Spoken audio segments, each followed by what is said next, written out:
Welcome back everyone to our second day of Defining 2022 week. I'm Jaden. Today we'll be honoring students in the documentary category. These producers created special videos highlighting an important part of their life and truly put the me in media.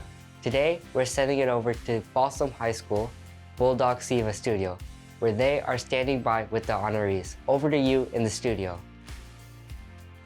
Good evening. This year's honorary will receive a Defining 2022 plaque and be recognized during the awards night celebration on Saturday, April 29th. Don't miss out.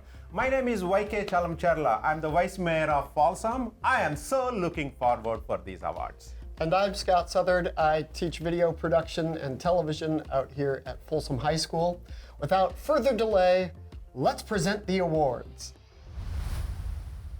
4 to 6 documentary Defining 2022 award is presented to ADHD Living With It. Producer John Espy of Del Paso Manor Elementary School. John created a documentary about ADHD to show others what it is and spread awareness about what it does. John is a creator of media because he took part of him and turned it into a video that he is passionate about.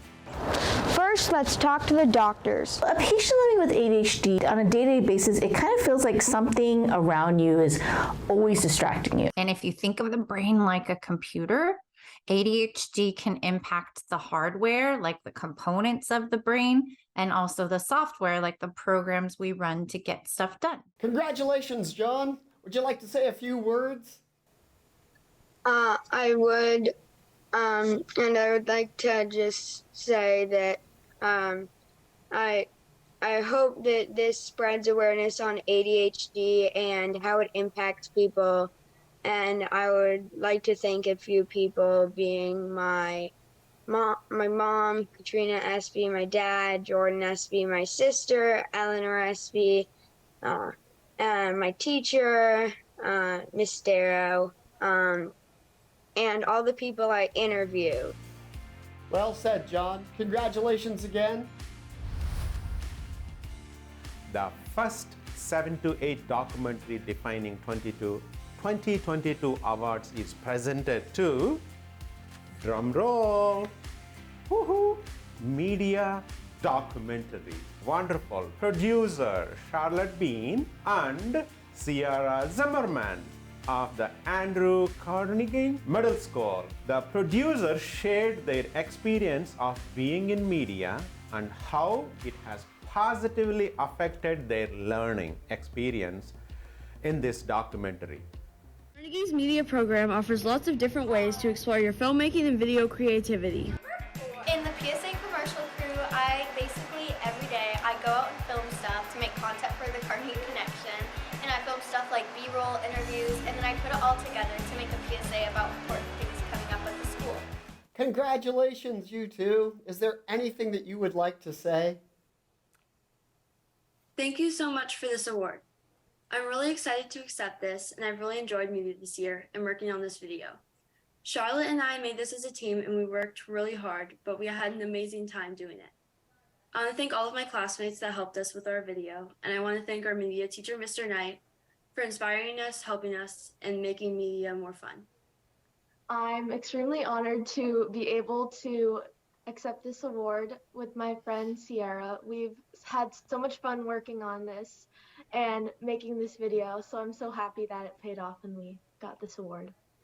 That's awesome. Thanks to both of you. You guys did an awesome job.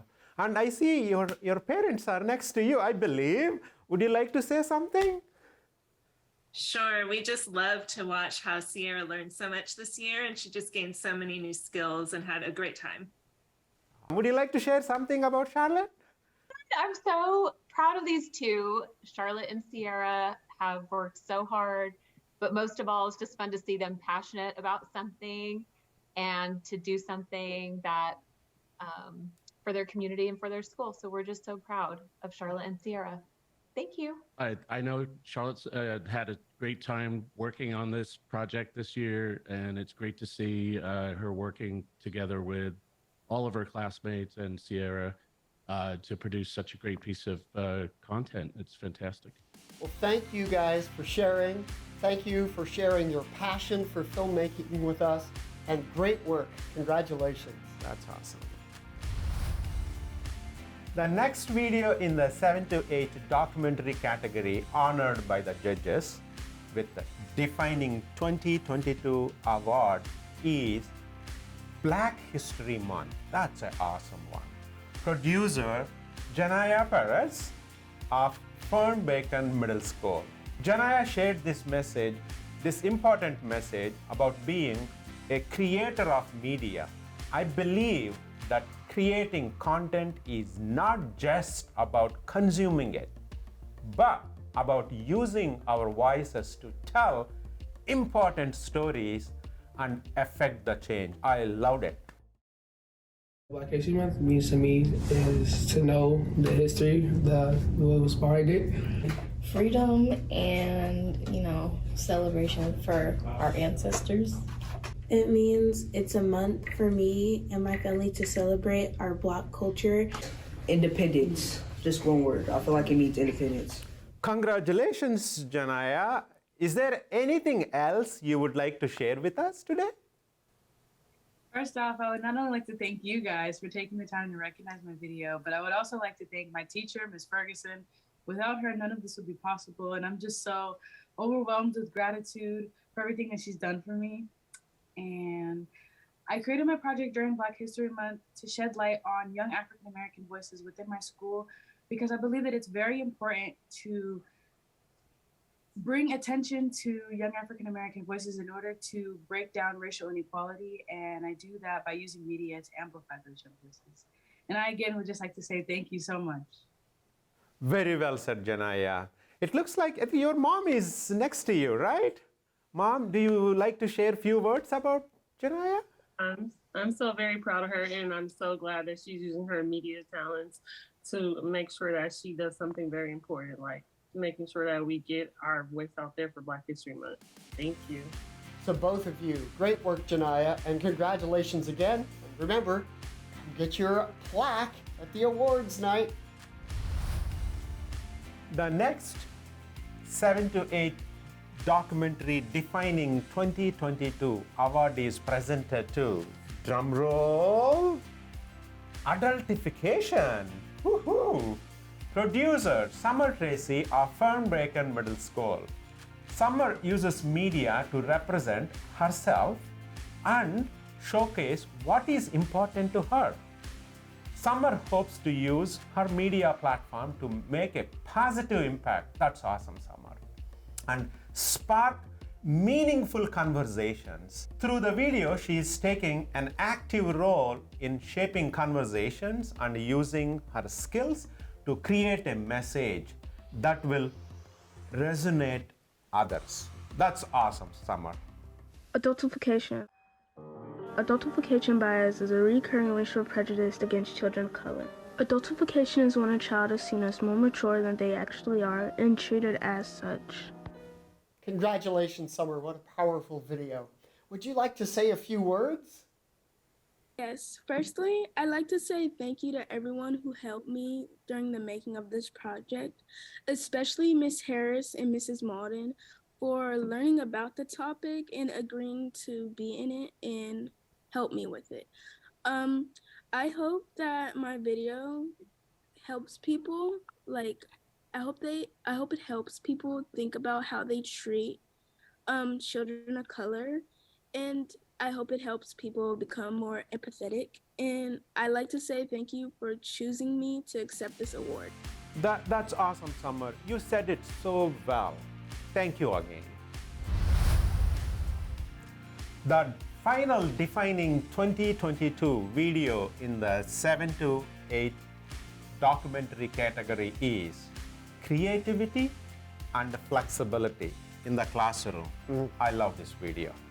The producer, Eleanor Epsey of Winston Churchill Middle School. Eleanor shares that by creating this video, she hopes to share ways that students thrive in school and encourage teachers to provide more accommodations. Eleanor enjoys how media as a modern and different way to express herself and share ideas that are important to her. As an educator, I really want to drive my students to be passionate about whatever they're doing. If students don't feel the ability to make mistakes and to have a space where they feel safe, they don't really engage with the materials. Flexibility is key in the classroom in order for students to feel successful and confident. Congratulations, Eleanor. Is there anything that you'd like to share about your video? Yeah, thank you so much. I would like to thank my interviewees, Mrs. Darrow and Mrs. Locke, as well as my brother John, and my media teacher, Ms. Takinikos. And I would also like to thank my parents for helping me advocate for a more creative and flexible classroom and helping me be able to succeed both in school and life. Thank you, Eleanor, and great work on your video. In the 9 to 12 documentary category, the judges gave the Defining 2022 award to, drum roll guys, Am I a Man or Am I a Tractor? A producer, Christopher Sheldon and Emilian Sheldon of Galt High School. Christopher and Emilian created this video to encourage others to be more empathetic and encourage them to volunteer to do outside the box things for others. I love that one. The cooperative, John Deere inspired. The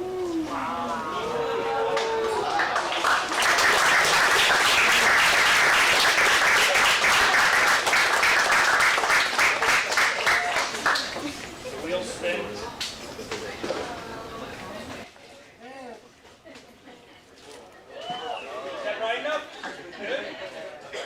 Congratulations, Chris and Emily-Ann.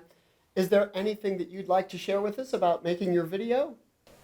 To thank you, Magic Wheelchair and Galt High Engineering Department for making my costume. And thank you to my family for transporting my costume all over town so I could enjoy it. We'd also like to thank our GTV teacher, Miss Beckett, and SEVA for giving us this opportunity to turn in our videos. Wow. Chris and Emilian, thank you so much. That's an awesome one. Is your family members would like to share something? I saw your mom out there.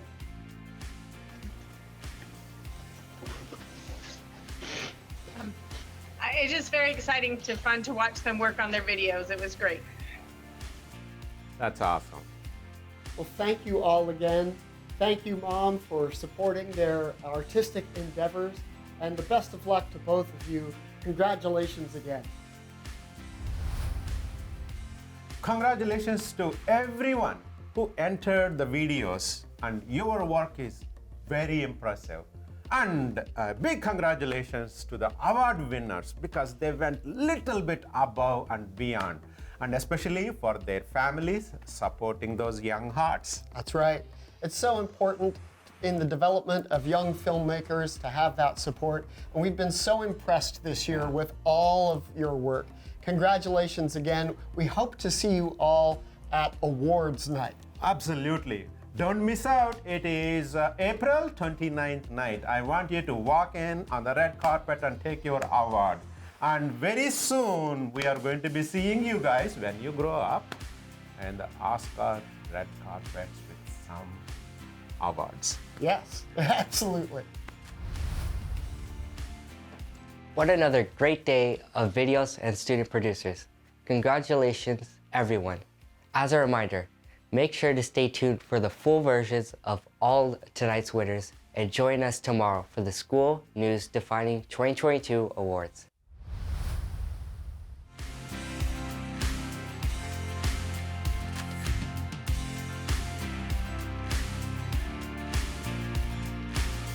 Hi, I'm John. I have ADHD and it's very weird, per se. So I went and asked other people with ADHD and some people that deal with ADHD patients some questions about ADHD. First, first, let's talk to the doctors. A patient living with ADHD on a day-to-day basis, it kind of feels like something around you is always distracting you. And if you think of the brain like a computer, ADHD can impact the hardware, like the components of the brain, and also the software, like the programs we run to get stuff done. So there are brain differences in the hardware, like the thalamus is a part of your brain that kind of is like the gatekeeper for impulses. And sometimes the thalamus sort of leaves the gate open. So you'll see some impulsivity with ADHD. So everyone is different. So, you know, siblings, boys and girls, different ages. So ADHD and ADD can look very different. There are sort of three kind of buckets you could think of ADHD in. There's the hyperactivity bucket, where that you see more of the impulsivity and like the need for movement and need for constant stimulation. And then there's the ADD without the hyperactivity, which is more the inattentive type. Like it's really hard to manage your focus. And sometimes people with inattentive ADHD sort of go inside their own brains for excitement because the outside world stops being stimulating enough. Or there's the combined type where you've got the hyperactivity and the inattention. It can affect them academically, it can affect them socially, so sometimes it's hard for them to have really good relationships sometimes with friends because their impulsivity or hyperactivity affects that sometimes. Some people will tell me that it feels like their brain is always on the go, and sometimes it makes their body feel like they're always on the go. And so some people describe it as impulsivity. There are so many misconceptions, right? Like it's a choice or you're not trying hard enough.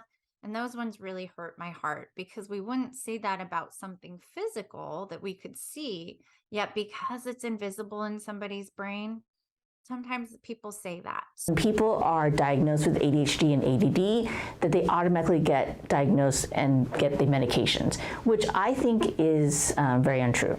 The main thing that we want to do is make sure we identify a patient with the condition because we want to make sure that they get academic accommodations. I would say one misconception is that it's a issue of effort, meaning that if you just try harder, it'll go away, because you can't try harder and change your brain chemicals, right? The important thing is actually the evaluation. First, really research and understand, because that's going to help address the misconceptions. And then also ask somebody, if somebody's comfortable talking about their ADHD, to tell you what it's like so that you get a better understanding. And very quickly, you'll realize that it's not a choice or a bad behavior, and it has nothing to do with somebody's character. It's just they have a brain that has different hardware and software. Now that we know what the doctors say, why don't we ask some people that actually have ADHD what they think about it?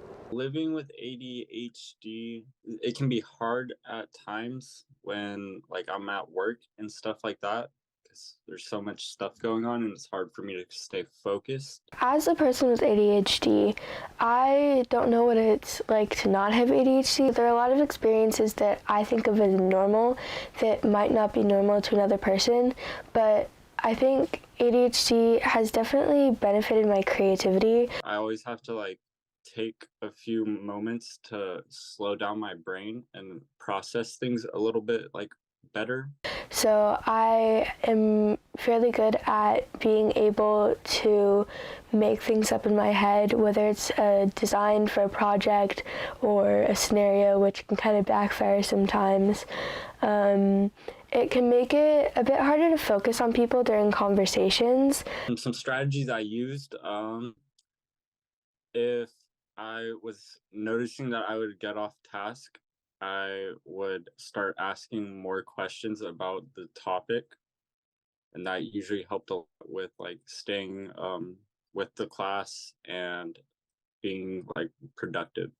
It can make teamwork a little bit interesting because I do have a bit of a problem with procrastination, so it's really important for me to hold myself accountable for team projects and activities where I'm working with other people. With both those things about ADHD, I feel like I more know how it impacts me and some ways that I can deal with it. So that about wraps it up. Bye. Whoa, we're not done yet. I have had an opinion and would like to share my thoughts on this and what I do. I generally get up, like when I feel like I need to move, I get up and go get some water, or have a fidget that I use to fidget with instead of fidgeting with my pencil, to kind of keep that energy inside me better expressed. Now we're really done.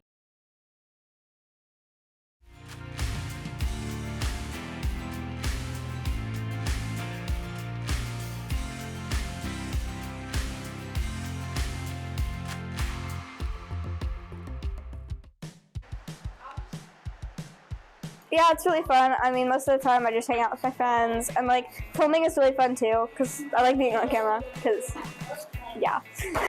Carnegie's media program offers lots of different ways to explore your filmmaking and video creativity. In the PSA commercial crew, I basically every day I go out and film stuff to make content for the Carnegie Connection, and I film stuff like B-roll, interviews, and then I put it all together to make a PSA about important things coming up at the school, and then that goes on the Carnegie Connection. The media students have jobs that they work to improve on every day. I'm the camera operator. That's my job. My job in media is video engineering. Currently, I'm in the news crew, but I was in the media crew. My job in media is main anchor on the Carnegie Connection. Every day, the students spend the period working on what they do for their jobs. In media, currently I'm on the PSA commercial crew, which is really fun because I get to make the content for the Carnegie Connection. I'm also doing that.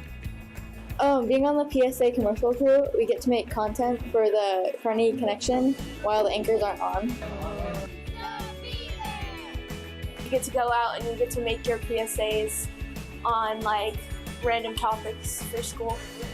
Yeah, my job is really fun because I get to work with a lot of people and we all get to work together to make commercials. Every morning, the media students have a live announcements broadcast for the whole school. Here's a look behind the scenes. For the Carnegie Connection, we tell everybody what's happening soon. I really liked being on camera. It was very fun because I just got to hang out with my friends and just have a good time.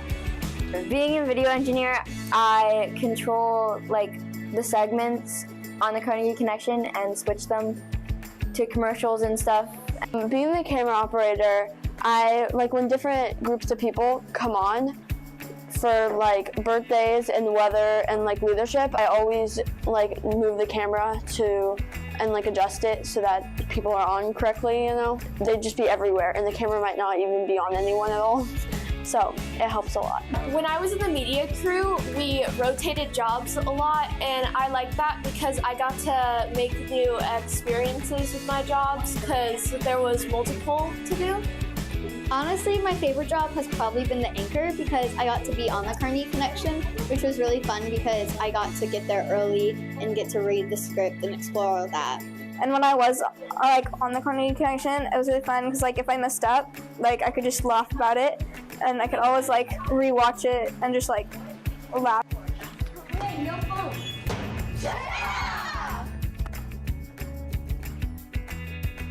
Even though it's a little thing that we're doing. The Carnegie Connection isn't the only thing that media students are practicing for. There's also the SEVA Video Awards. We spend about 6 months making videos. And so just making tons and tons of videos and going through and figuring out how the video creation process works. And so a lot of it is practice. Going through the processes of making videos and really practicing what it is to make quality videos. The idea is that by the time we get to SEVA, we've got things for you to work with and that we can kind of tweak and make improvements to, but you've kind of got the basics of it already done.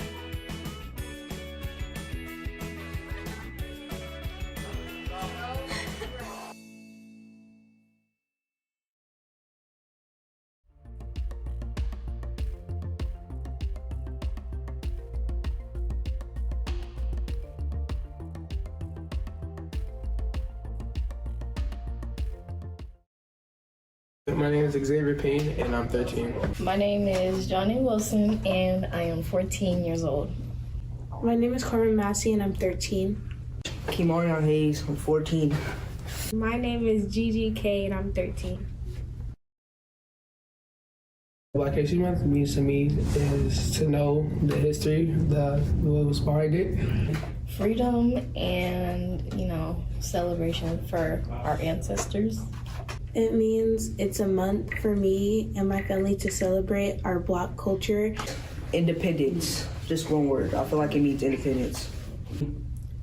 Strength, definitely.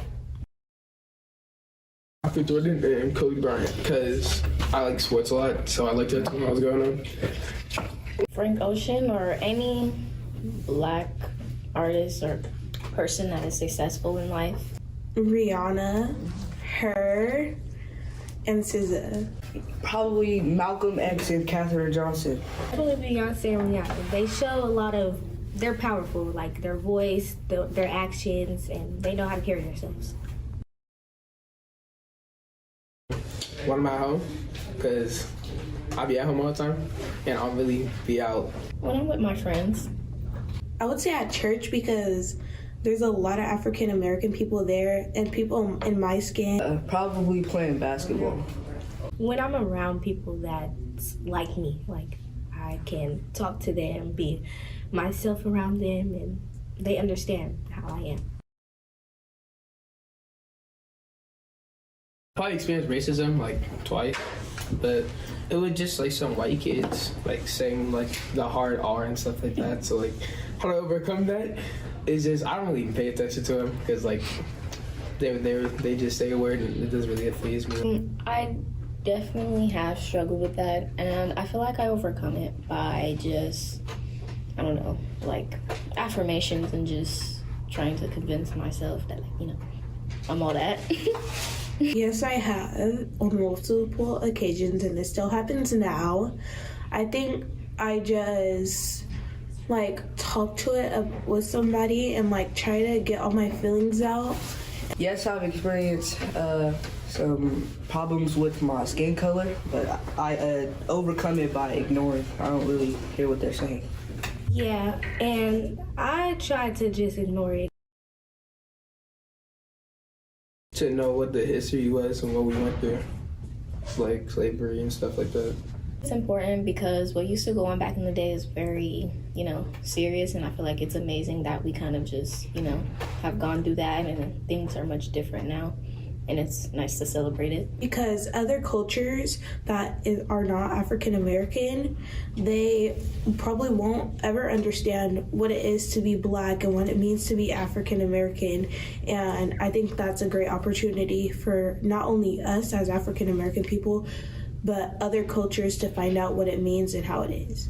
Because it shows what we went through. It was tragic. So I just feel like we should learn about the past of our ancestral Black fellows. I feel it's important to celebrate Black History Month because we need more recognition to our people. It shouldn't just be for a month. It should be how it is with every other race, but we have this month, so we're going to take it all in and appreciate it. It feels good. It's all right. Some kids and teachers kind of make comments about my hair or just other things in general that have to do with me being Black, and it's a little awkward, but for the most part, it's all right. Honestly, not great at all. Being my skin tone, I get a lot of comments about how dark I am. Why am I so dark? Why is my hair like that? How come my hair is never done? But it's a bad thing that this school has, I would say. Regular, I don't see any discrimination yet, so I don't got no problem with it. Being a Black student after making, it's hard. You have to, I feel as if you have to hide your emotions, how you feel when people say something to you or look at you some type of way because the way you are. Yeah, but I would say is just be yourself and don't really care what others say about it, but what they say about you. I'd say, you're really beautiful and you're you're silly. And there's still some things that I wish I would know myself about being a Black woman in this society, but yeah. I would say to my younger self that it's okay. Everyone's always going to say something to you. You're not always going to get over it. I would tell him to just prepare for the future because either way, it's still going to be some challenges you face in life, so just get ready. I would say you have to be strong. You would have to not let everything get to you and not show them that they're getting to you. You have to take it all in and let it out alone and not in front of them so they don't think that you're weak.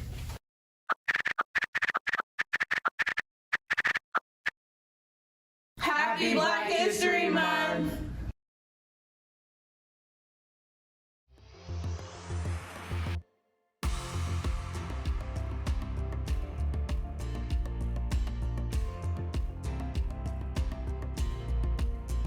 Adultification. Adultification bias is a recurring racial prejudice against children of color. Adultification is when a child is seen as more mature than they actually are and treated as such. At early ages, Black girls are seen as more mature, more adult-like, and less innocent than their white peers. It was new to me. I hadn't heard that term before, and I had to actually digest it because I hadn't heard of it before, and it was like a loaded topic, and I wanted to get more information about it before I spoke about it because I just thought so many different things at once. I didn't know there was a name for it, and I thought it was normal. For Black girls, adultification is often the introduction to adult-like things, such as violence, sex, and drugs. When I think back over some times when it comes to adultification, some of the things that I realized, the bias of it was, I've always loved sports. So I'm always on a basketball court, and on a football field, throwing a ball, always doing something. So I always had a lot of guy friends, and that left just left people, and I'm a kid, but I just loved playing sports. So I always had a lot of guy friends growing up, and I was told things like, oh, you're fast, or you're just so sneaky, and what are you really doing? I'm like, playing? So that, and when I think about it now, I'm like, wow, like those were the titles that were given to me as a child, and I just think it's unfortunate and unfair. Adultification is often seen in the justice and education systems. Black girls are seen as more aware and guilty of their actions, which leads to harsher punishment and less support. Really big with letting my students know that I believe in them and they have a voice, and it's okay to be sensitive to things. It's okay to be emotional. Growing up, I guess you can say it was like verbal abuse, desensitization type pain, like to where I was told like, you don't need to cry or suck it up, so it had me build this tough skin. But no, it's okay. I'm a child, or I was a child. And for my students, it's okay to feel the emotions. It's okay to go through it. I get teased now by some of my family and friends, like, oh, you just have no emotions. You don't have any feelings. And I just feel like it's from my upbringing and just being taught to be tough and strong, and it's okay. Why are you looking like that? And things of that sort. And even my girlfriend, she's like, you're just so nonchalant to everything. And it is a process that I'm working on, and I do feel like now the reflections over my life from just this topic has really made me think like, okay, let me make sure I'm setting the same example that I want my students to be able to do as they grow up and mature, that it's okay to show feelings and emotions. It's okay. Black women in this country historically have been dehumanized and hypersexualized, and that goes back to slavery. But as an adult in teaching, that's something I think you should first just be aware of. Black girls, black kids still need tenderness, they still need support. That should be balanced also with structure and management. But I think the first step is just to be aware that this exists, and before you basically tell a girl to step it up, or you're not heard, or you're being too loud, or any of these characteristics, just be aware, is it a racial issue, or is it like a behavioral issue for your classroom or your space?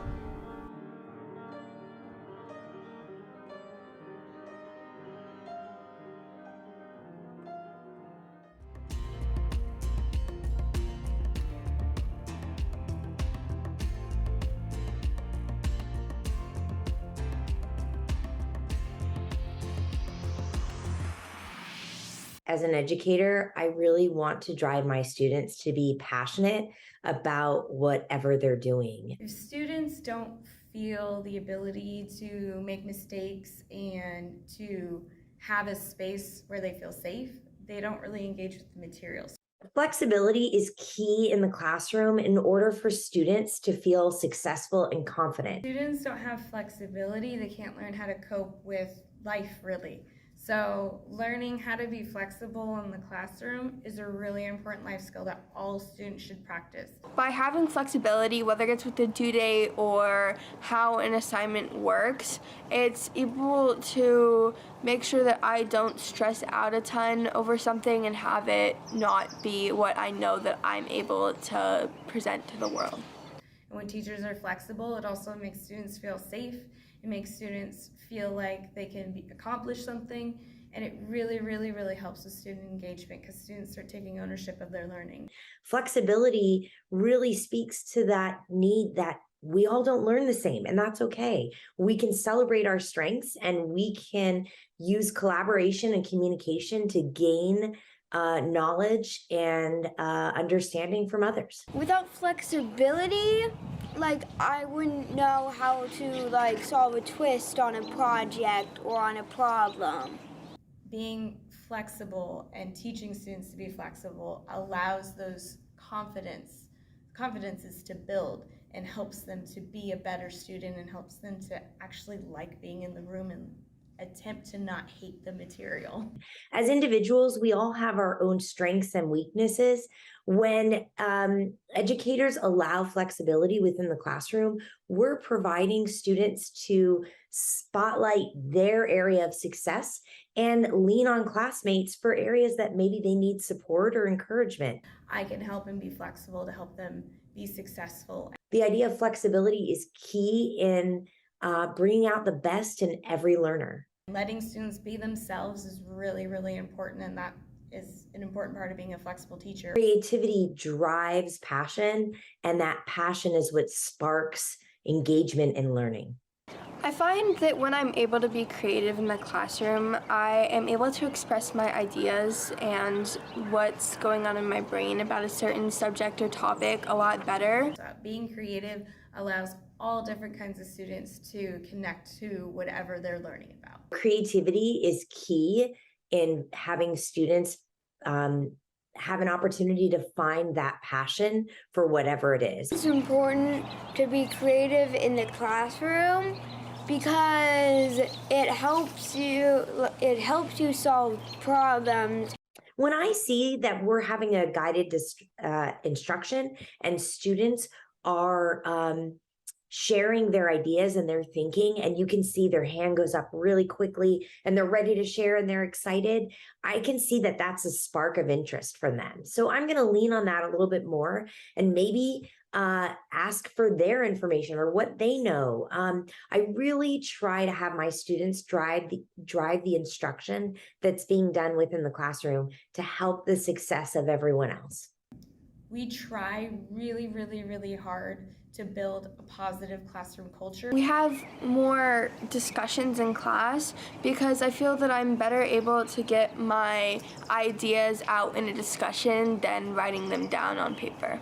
talk with the other students in our class to figure out problems and share our ideas. We can move the desks around and we can relocate to different areas as we need to. And then we also have the idea of flexible seating. Some students think better and process information better when they have an opportunity to stand, while others do really well on wobble chairs or sitting on the floor with a clipboard or your traditional desks. I offer a lot of flexible timelines when students communicate with me. I will occasionally kind of hit a wall with being able to do things, and just having an extra day makes it so I don't have to stress about my assignment or about how I might not be doing it to my full potential because I'm kind of nervous about it. It could be something as simple as when students are doing a written assignment, some students are writing it, some students are typing it, some students work with a classmate or myself to annotate their thinking and get it down. Allowing students to do it in a way that makes sense to them. I feel like students are able to learn when they're provided an opportunity to be creative because they are passionate about something, they take ownership over it, and they're excited. When a side conversation builds a really important classroom culture moment, you have to take advantage of that. Nobody really remembers what page you were on in this textbook on this day.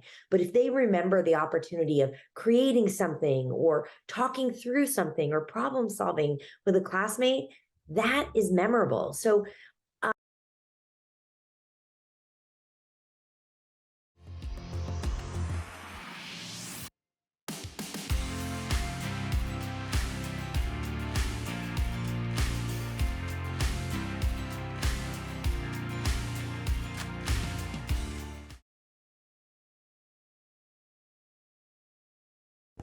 I want to try something new and tell you about an amazing thing that happened to me last Halloween. An organization called Magic Wheelchair and my high school engineering department got together to make me an incredible Halloween costume. About a year before, they asked me a few questions about what I liked. I told them I liked the farming simulator video game. Then everything else was a big surprise until the big reveal. We met at our high school engineering classroom. I'm Corey Hunt, and that's my wife Beth, and my buddy Troy, and my friend Stephanie. We work with an organization called Magic Wheelchair. I got involved in Magic Wheelchair when I met the founder of it. His name's Ryan. And his kid was rolling around a haunted house convention. Yeah, there's haunted house conventions. They're pretty cool. But he was rolling around in this large dinosaur-looking costume, about 10 feet long. And when I first saw it, I'm like, I want to ride like that. And then he goes, yeah, I work for this organization called Magic Wheelchair. And I went, wheelchair? There's a wheelchair under that? And I immediately recognized the power of it. It's transformative because it lets you see the kid and the costume before you see the wheelchair, which is amazing. More importantly, it's a charitable organization that doesn't cost the family anything for what we do. We fundraise everything, we crowdsource everything. I know a lot of you are already aware of this, but I just want to be able to say how proud I am to work with this organization. This is our 4th build. We had the help of the high school students, and hopefully they learned some really cool skills, because if I had access to YouTube and these kind of skill building things, I would be a monster today. I've had to learn a lot of this through my friends, and until YouTube existed, I was kind of just figuring stuff out on my own. So, My Little Pony wheelchair, that's what you wanted, right? Okay. We went with the glitter pink. But I don't want to belabor this too much longer. I don't want to take a lot of your time. I want you to see it. We have some surprises in it. I hope you don't mind. Summer pony oriented. But with no further ado, I would like to present the cooperative, John Deere inspired.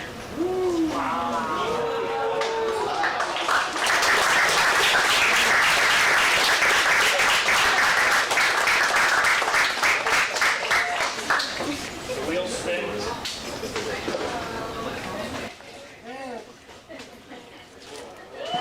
Is that right enough? Good.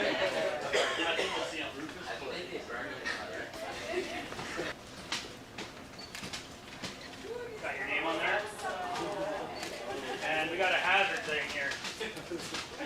For when you slow down traffic. Like all farmers do. All right, cool. You want to load them? Hey, buddy. Look.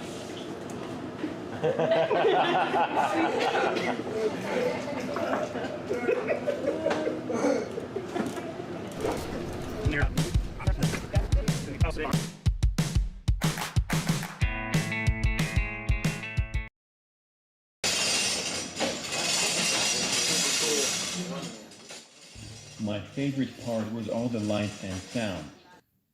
The speakers were connected to large buttons on the inside that I could push with my foot. They make horn and engine sounds. I can also play music on the speaker. I really appreciate all the hard work that the engineering department and my teacher put in on my costume. So we also got you a My Little Pony.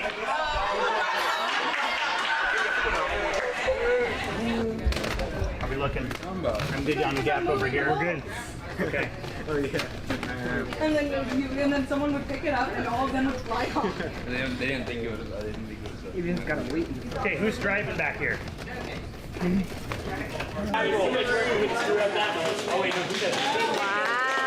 nice ride, Curtis. How's it feel? Does it run like a deer?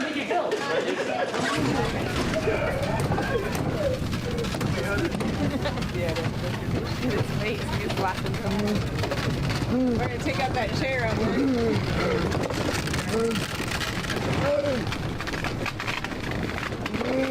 Yeah, Chris. I'm spinning the wheel.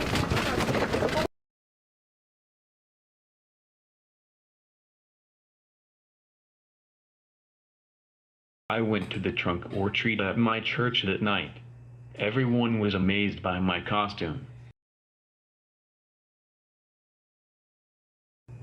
On Halloween, I wanted to enter the school costume contest at lunch, so my mom and brother brought my costume. Unfortunately, on the way in, one of the caster wheels broke off, so my friends had to carry the tractor. I did win the contest. That was a big W for me, Magic Wheelchair, and the engineering department. This is me with my principal and the engineering teacher that helped put the whole project together. After the contest, we went back to the engineering shop and fixed the wheels so I would be ready for trick-or-treating that night. Trick-or-treating with my family was so fun. People kept stopping and asking to take pictures of my costume. Later, in November, I used the tractor to produce a Fable video for my video production class.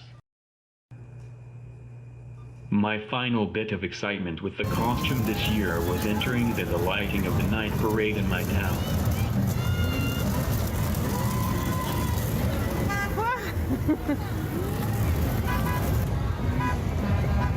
Merry Christmas! We had so much fun in the parade. Unfortunately, right at the end, the other front caster wheel fell off. We had to wait for a rescue in the rain.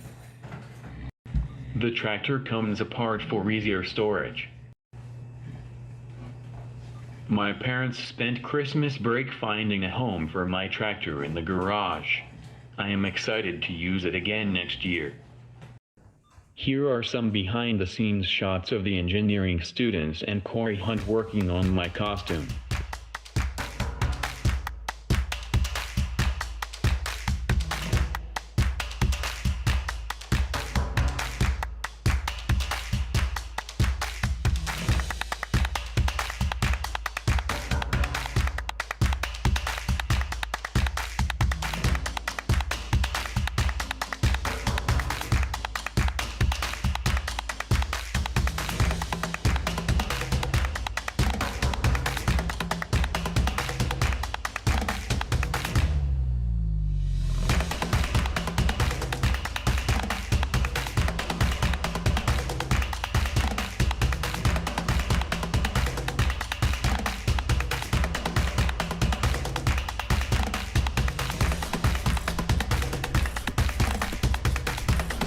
awesome job, everyone. I think that Magic Wheelchair is an amazing organization. It meant so much to me that they were willing to put in so much time and effort to help me have a costume that my wheelchair became part of. I love that people noticed my costume and not my wheelchair. It was awesome. Thank you to everyone who made it possible.